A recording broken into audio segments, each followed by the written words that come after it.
Since my arrest and the information's been able to be given throughout our department, we have learned about 2 additional incidents that we are currently investigating.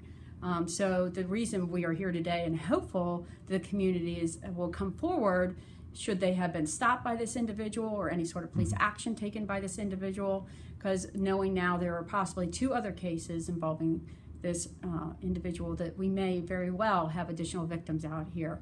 And we want to ensure that we investigate to its fullest and add additional charges if we find out that that would be appropriate. Sure. So there's multiple concerns here. One is I'm a police officer armed and in full uniform who this individual is presenting himself as a police officer too.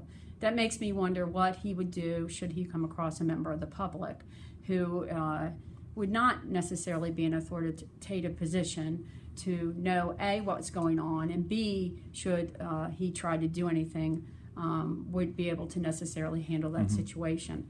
I think it damages our relationship with the community when you have individuals like that who are most likely acting as an officer and not necessarily treating the public the way we would. And obviously, even just the way he was driving is not something we would condone on our department. But I think the assumption by most citizens who are driving on the ICC was that he was probably a Montgomery County police officer.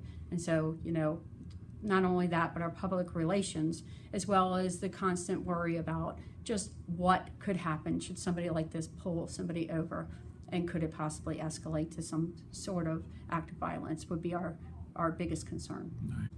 Right. The only other thing we want to add, as a matter of public safety, you know, this is not something that I have not heard before in community meetings where people are concerned when an unmarked vehicle is behind them and whether it's a legitimate police officer or not. So my advice to people who find themselves in that position is to call 911, give the circumstances where they are, what is going on, so that they can advise them whether there's a legitimate officer behind them or not.